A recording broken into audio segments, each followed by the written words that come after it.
वचन, प्यारा वचन, यीशु मसीह का प्यारा वचन, पाव को दीप को राह को रोशन, ये है मसीह का प्यारा वचन, ये है वचन प्यारा। परमेश्वर के धन्य नाम की महिमा हो।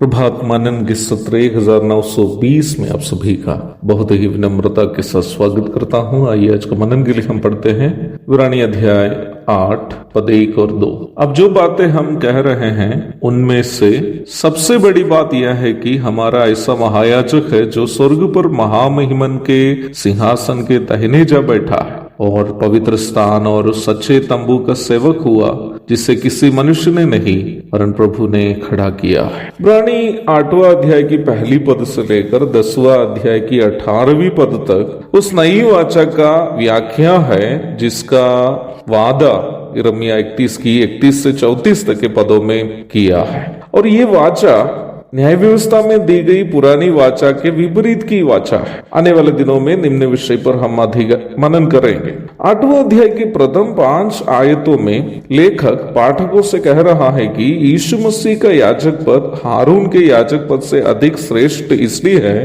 क्योंकि यीशु मसीह महायाजक की सेवा हारून से भी उत्तम स्थान में कर रहा है। हारून की सेवकाई उस मिलाव वाला तंबू में होती थी जो मनुष्य के हाथों से बनाया था। निर्गमन 25 से 27 तक के अध्याय पढ़िएगा। परंतु अवश्य याद रखिएगा कि संसार में मूसा के द्वारा खड़ा किया गया मिलाव वाला तंबू में जो कुछ भी बनाया गया था या जो भी सेवा हो रही थी वे सभी स्वर्ग की वस्तुओं के प्रतिरूप और प्रतिबिंब थे।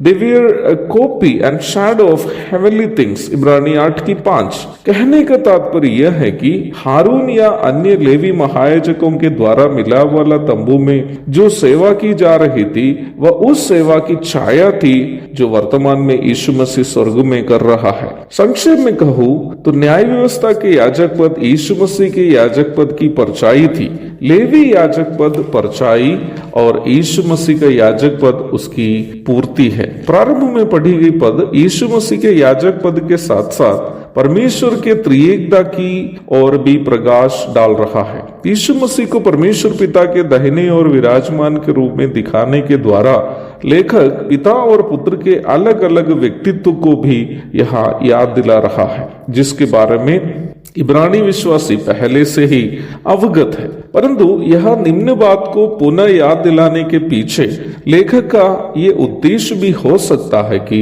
वह विश्वास से डगमगाए हुए इब्रानी विश्वासियों को सुनिश्चित कर रहा है कि यीशु मसीह जो मरियम के कोख से जन्मा और 33.5 वर्ष संसार में जीवन बिताकर क्रूस पर बलि होकर पुनरुत्थान किया, वह उस परमेश्वर का पुत्र ही है जो स्वर्ग से आया और स्वर्ग की ओर वापस चला गया।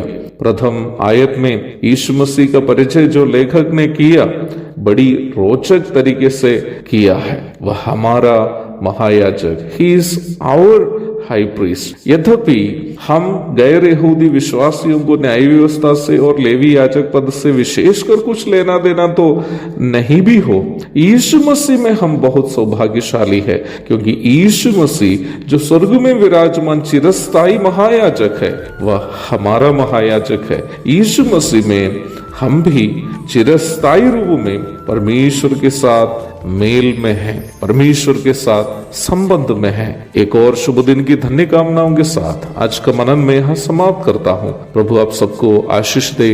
आमीन।